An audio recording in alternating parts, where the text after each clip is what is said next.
ओम नमो शिवाय। ओम नमो शिवाय। ओम नमो शिवाय। ओम नमो शिवाय। ओम नमो शिवाय।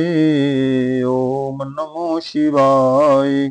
ओम नमो शिवाय। ओम नमो शिवाय। हे भक्तजन, मैं आपको शिव पुराण के प्रथम खंड के 15वें अध्याय का महात्म्य सुनाता हूँ। 15वां अध्याय गुणनिधि की कथा है, जो आप ध्यान लगाकर सुनिए, क्योंकि इन कथा को सुनने से सबका कल्याण होता है, आपका भी कल्याण हो। आप आगे भी आड़ी को शेयर किए ताकि वो उन सुनने वालों को भी भगवान शंकर कल्याण करें। सूत जी ने कहा, हे ऋषियों, ब्रह्मा जी के वचन सुनकर नारद जी अत्यंत प्रसन्न हो प्रेम एवं सुख रूपी समुद्र में गोते लगाने लगे हैं। फिर प्रेम पूर्वक इस प्रकार बोले, हे ब्रह्मा जी, आपने जो शिवलोक को सर्वोच्चम स्थान देकर उसका वर्णन किया, उसे सुनकर मुझे बहुत प्रसन्नता हुई है।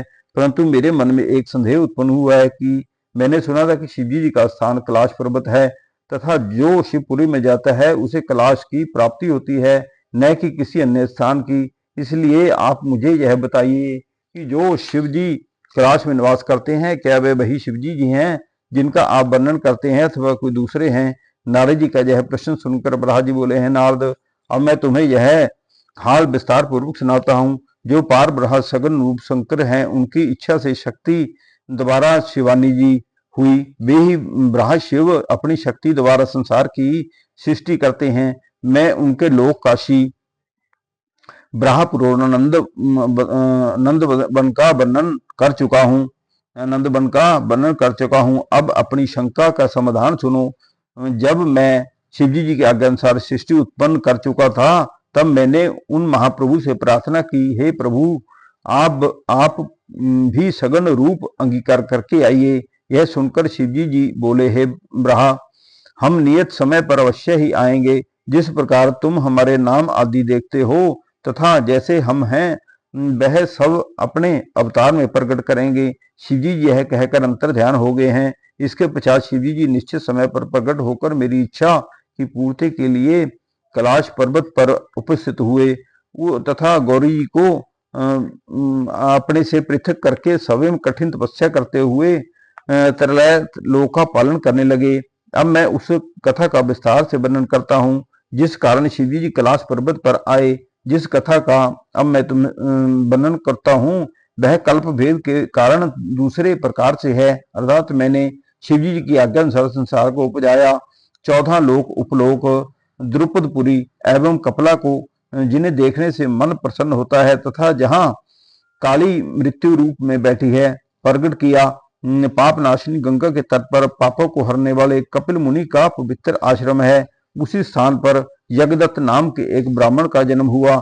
यज्ञदत्त यज्ञ शास्त्र में बहुत ही योग्य था। उसको वहां के राजा ने बहुत सा धन दिया।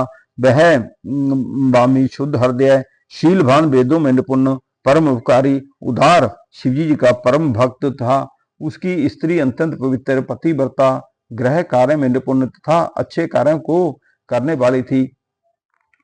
कुछ समय पश्चात उसके एक पुत्र उत्पन्न हुआ। उसका नाम उन्होंने गुरुनिधि रखा। गुरुनिधि ने थोड़े ही दिन में अनेक विद्याएं सीख ली, परंतु कुछ दिनों के पश्चात वह कुल की रीति को छोड़कर बुरी रीति पर चलने लगा। उसके बुरे मनुष्यों से संगति हुई। उसी के फलस्वरूप उसकी बुद्धि भ्रष्ट हो गई, क्योंकि अच्छे और बुरे कर्मों की संगति का प्रभाव अवश्य ही पड़ता है। गुरुनिधि उस ज्ञान अवस्था में बुरे लोगों से संपर्क में आया जाया करता था। धीरे धीरे सब धर्म नष्ट होने लगे हैं। वे वेदों के विपरीत कर्म करने लगा। वह बड़ा छली जुआरी हो गया।